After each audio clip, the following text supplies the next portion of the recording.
For I do not want you to be ignorant of the fact, brothers, that our forefathers were all under the cloud, and that they all passed through the sea. They were all baptized into Moses in the cloud and in the sea. They all ate the same spiritual food and drank the same spiritual drink. For they drank from the spiritual rock that accompanied them, and that rock was Christ. Nevertheless, God was not pleased with most of them. Their bodies were scattered over the desert. Now these things occurred as examples to keep us from setting our hearts on evil things as they did. Do not be idolaters, as some of them were. As it is written, the people sat down to eat and drink and got up to indulge in pagan revelry. We should not commit sexual immorality, as some of them did. And in one day 23,000 of them died. We should not test the Lord, as some of them did, and were killed by snakes. And do not grumble, as some of them did, and were killed by the destroying angel. These things happened to them as examples, and were written down as warnings for us, on whom the fulfillment of the ages has come.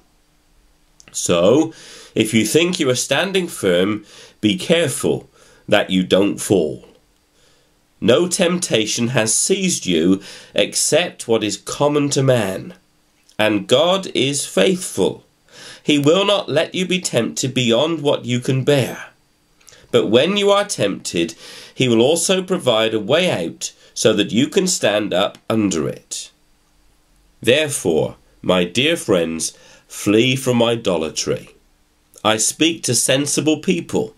Judge for yourselves what I say. Is not the cup of thanksgiving, for which we give thanks, a participation in the blood of Christ?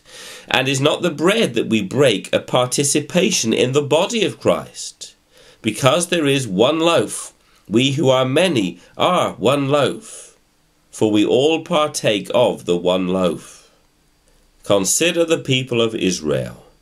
Do not those who eat the sacrifices participate in the altar? Do I mean then that a sacrifice offered to an idol is anything, or that an idol is anything? No, but the sacrifices of pagans are offered to demons, not to God. And I do not want you to be participants with demons. You cannot drink the cup of the Lord and the cup of demons too. You cannot have a part in both the Lord's table and the table of demons. Are we trying to arouse the Lord's jealousy? Are we stronger than he? Everything is permissible, but not everything is beneficial. Everything is permissible, but not everything is constructive. Nobody should seek his own good, but the good of others. Eat anything sold in the meat market without raising questions of conscience, for the earth is the Lord's and everything in it. If some unbeliever invites you to a meal and you want to go, eat whatever is put before you without raising questions of conscience. But if anyone says to you, "This has been offered in sacrifice," then do not eat it, both for the sake of the man who told you and for conscience' sake. The other man's conscience, I mean, not yours. For why should my freedom be judged by another's conscience?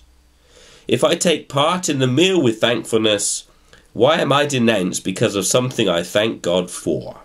So, whether you eat or drink or whatever you do, do it all for the glory of God.